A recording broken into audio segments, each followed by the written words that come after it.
मरने के बाद स्वर्ग के द्वार पर 4 व्यक्ति खड़े थे। इन 4 व्यक्तियों में पहला राजा था, दूसरा एक बिजनेसमैन था, तीसरा पंडित था और चौथा एक आम आदमी मजदूर था। किसी को भी यह पता नहीं था कि कौन स्वर्ग के अंदर प्रवेश कर पाएगा और कौन वहीं से वापस लौटा दिया जाएगा। सब स्वर्ग का दरवाजा खुलने की राह देख रहे थे और आपस में बातें कर रहे थे।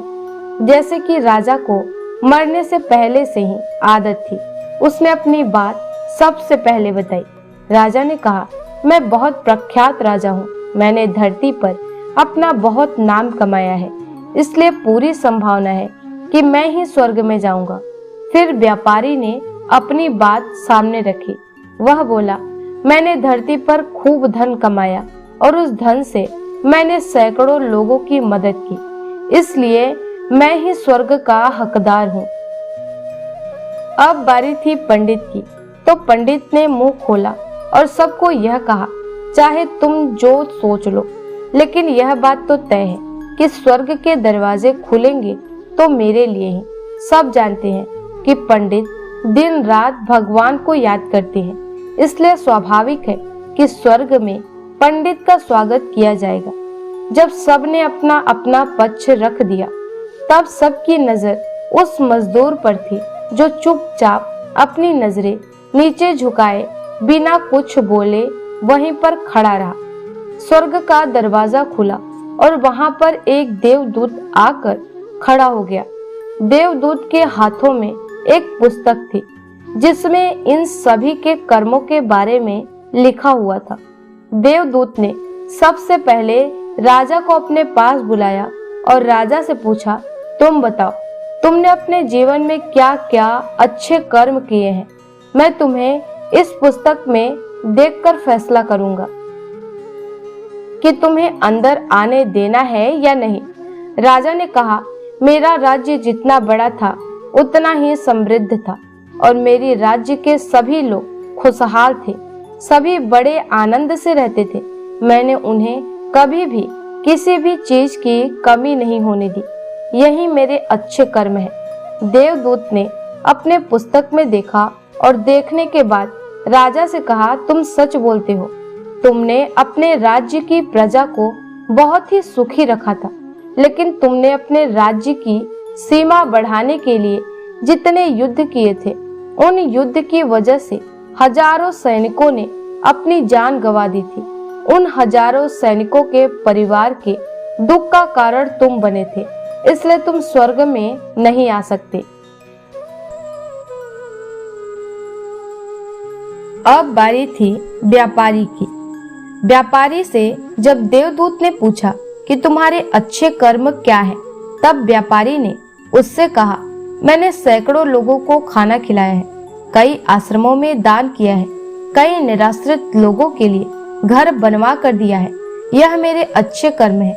देवदूत ने फिर से अपने पुस्तक में ध्यान से देखा और देखने के बाद व्यापारी से कहा, तुम्हारा कहना भी ठीक है कि तुमने बहुत दान धर्म किया है, लेकिन यह दान धर्म तुमने जिन पैसों से किया है, उन पैसों को कमाने के लिए तुमने न जाने कितने झूठ बोले हैं, कितनी हेरा फेरियां की है और कितनी मिलावटें की है, इसलिए तुम भी स्वर्ग में नहीं आ सकते।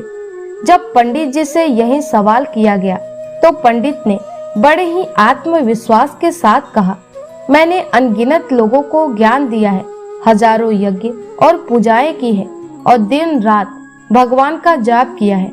इससे अच्छे कर्म और क्या ही हो सकते हैं। देवदूत ने अपनी पुस्तक के अंदर झांक कर देखा और पंडित से कहा, आपने जितने भी लोगों को जो भी ज्ञान दिया है, उन बातों पर खुद कभी अमल नहीं किया।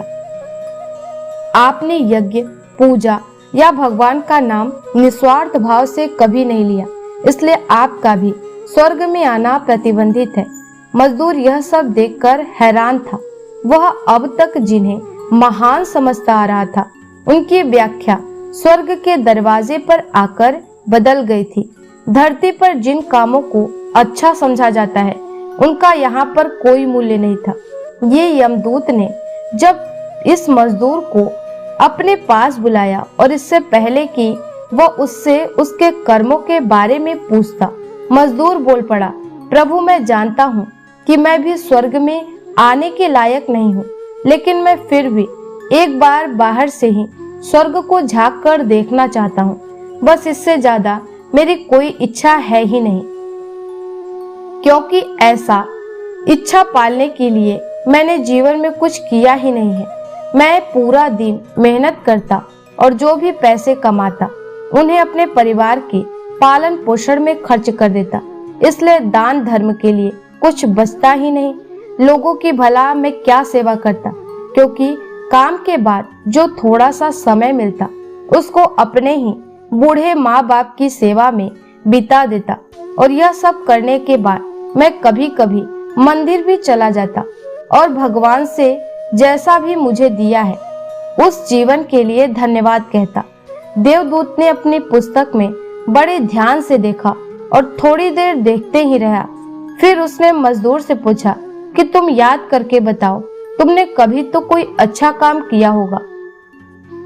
मजदूर ने थोड़ी देर सोचने के बाद बोला, हाँ मुझे याद है, एक बार मैं बहुत भूखा था और मैं खाना ही खाने बैठा था कि एक बहुत ही कमजोर कुत्ता जो ठीक से चल भी नहीं पा रहा था वह मेरे पास आ गया और मेरे खाने को देखने लगा। तब मैंने अपनी रोटी उसे खिला दी थी और उस दिन मैं भूखा सोया था। मजदूर की बात सुनने के बाद देवदूत मुस्कुराया और मजदूर को बड़े सम्मान से स्वर्ग के अंदर ले गया। दोस्तों, अच्छे कर्म लोभ मोह माया इन सब भाव में आकर नहीं किए जाते और ना ही उन्हें अच्छे कर्मों की श्रेणी में गिना जाता है।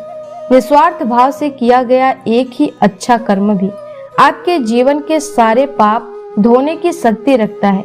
इसलिए जब भी मौका मिले निस्वार्थ भाव से और अच्छे मन से अच्छे कर्म किया करें। तो दोस्तों, अगर आपको हमारा ये वीडियो पसंद आया हो तो लाइक करें, सब्सक्राइब करें तथा कमेंट सेक्शन में अपनी राय अवश्य दें। धन्यवाद।